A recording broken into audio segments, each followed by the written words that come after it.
guys and welcome back to my channel, and today I'm filming the new mum tag created by Norris. She's such a fab mummy channel that I've gone to for so many different things, from my pregnancy updates, postpartum updates, as well as loads of hack videos that she creates that I just think are so useful to know. And it's just been a really good channel for me to learn about what's next coming up in my journey of being a mum. So definitely check out her channel, but I thought that I'd answer the 15 questions that she has put together, and I thought that I would just let you guys know my answers to them. So don't forget to subscribe to my channel if you haven't already, for lots of motherhood, lifestyle and some beauty content as well. And without further ado, let's get into it. So the first question is, what is your favourite mum hack? And I mean, obviously I've only been a mum for 3 months, so it's always changing, but I would always say is to wake up and get yourself ready of a morning. I feel like it makes you feel so much more productive. It feels so much more like you as well, just having clothes on and putting a bit of makeup on if that's what you normally do. I feel like it just really sets you up for the day, and it just makes you feel less sluggish when you're with your baby.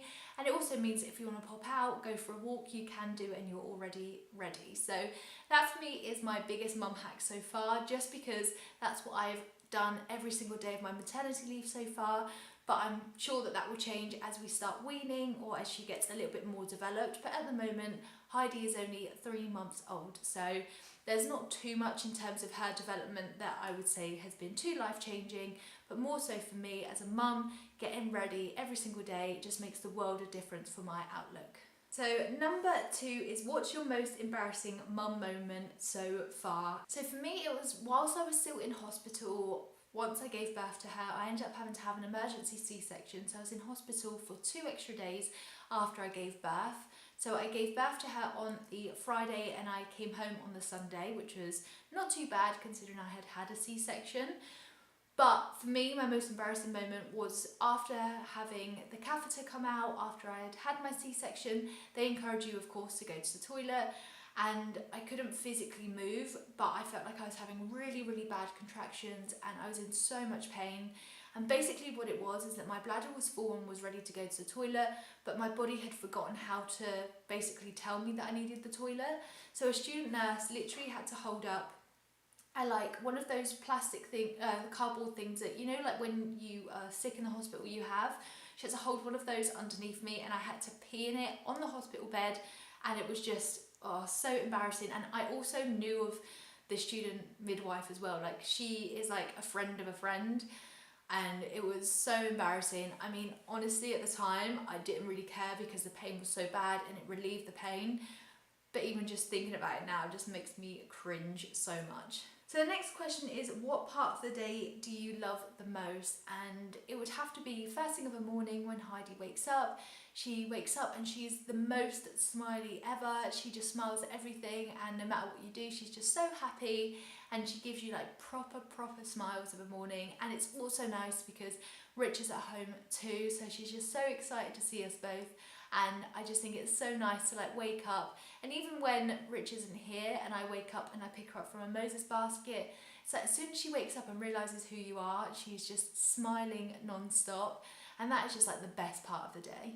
Question 4 is, what part of the day do you like the least?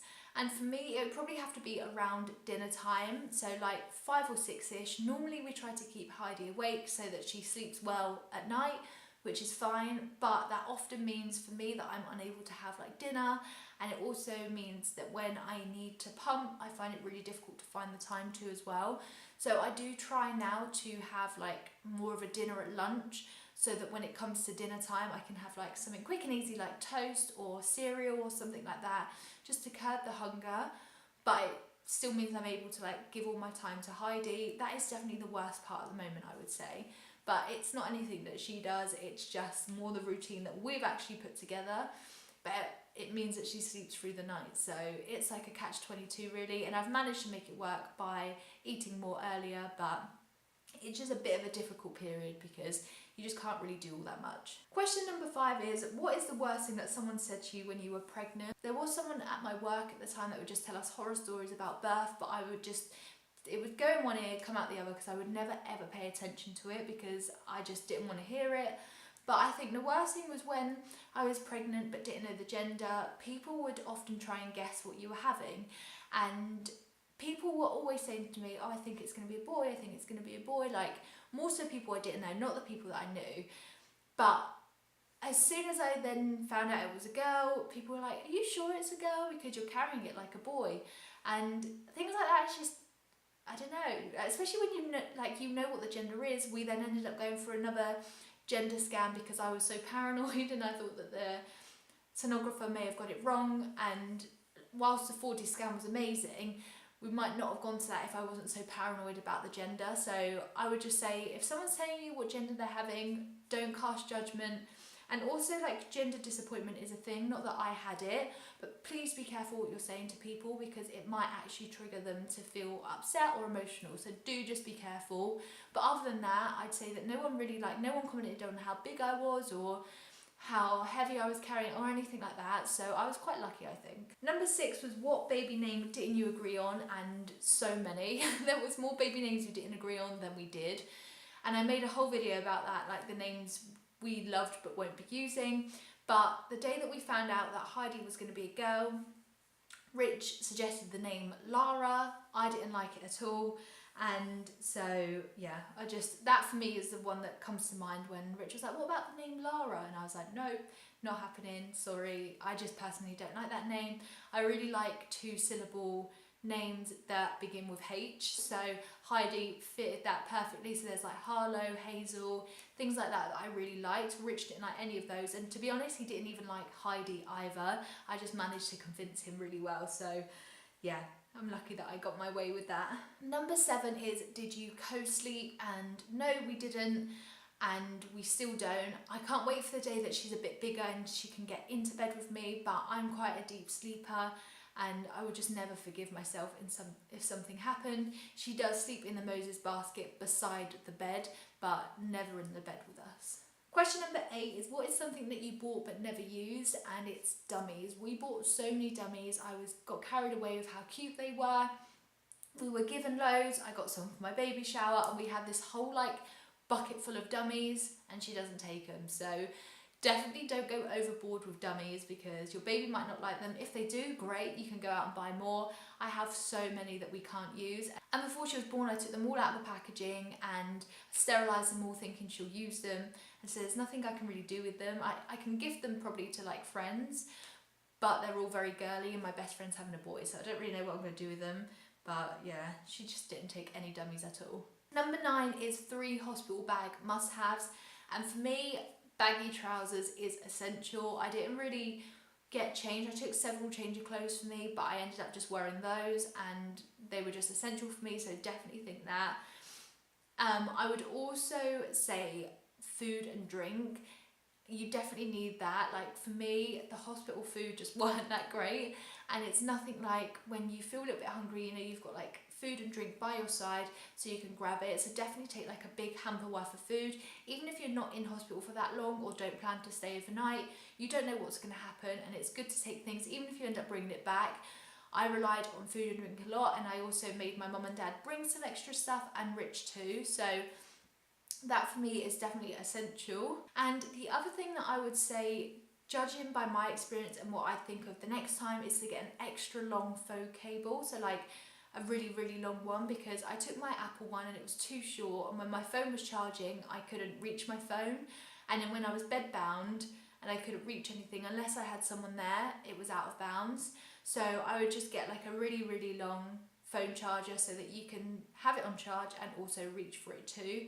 I wish I knew that before, but I know that now for when I have my second. Question 10 is, are you a routine mum or go with a flow mum, and what does bedtime look like to you? So we definitely try to stick to a routine, but sometimes we do go with a flow. If we're doing something a bit different that day, I'm happy to like bend the routine a little bit to fit in with that, because I don't want to like miss out on things too.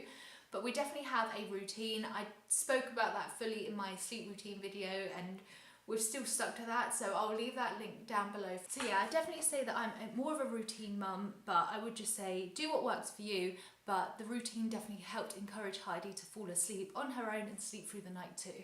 Question 11 is, what type of labour did you have and what pain relief did you choose? I chose to only have gas and air. Well, I got to hospital when I was fully dilated, so that's all I could have. And then I ended up having an emergency C-section because she wasn't actually like basically moving, her head got lodged, so I ended up having to have an emergency C-section, and with that obviously you have a spinal and stuff. It wasn't in my plan, but I'm happy that we were both happy and healthy regardless of what the delivery was. And I learned as well through labour, don't be too proud. If you need pain relief, ask for it because it is a bit hellish. Question 12 is, have you ever been mum shamed? And yes, I feel like when I was out and about, like the first week she was 4 weeks old, and I was at like a mum group and I got her bottle out to feed her, and I feel like mums that were especially breastfeeding were giving me some dirty looks, and it wasn't formula in there, it was breast milk, but they didn't know that. But I feel like the judgment of bringing out a bottle to feed your baby is just too ridiculous, and people need to stop doing it because you just don't know the journey that the mum has been on to try and feed their baby. So yeah, I felt like, I didn't say anything in the time, but I felt like I should have just been like, it's breast milk, but actually what does it matter? So question 13 is, what's the biggest challenges you've faced since becoming a mum?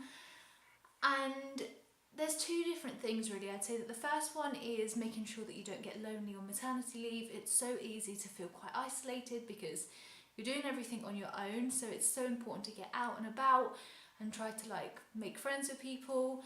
And that pushes me outside of my comfort zone, but making that effort and like filling your days up makes the biggest difference, just to make you feel like you're getting out and you're not confined to your own home. So that's definitely one of the biggest challenges.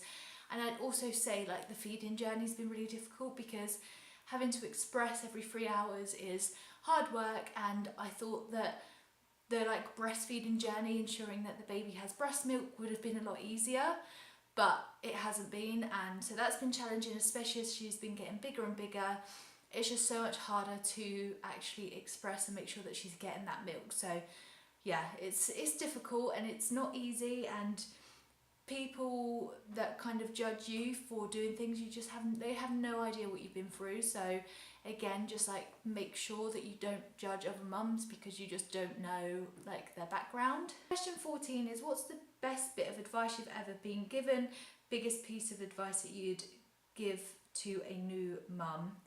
So the best advice I was ever given was to just do what you want to do. Like, your instincts are for you and it's your baby, and do what you do and don't let anyone influence the way in which you are around your baby, because it's your baby and you're entitled to do with it as much like what you want to do. Of course, if you want advice from people, fine, but don't take everyone's advice as like gold, because it's not always helpful, and you just know your baby the best, so you know what works and what doesn't.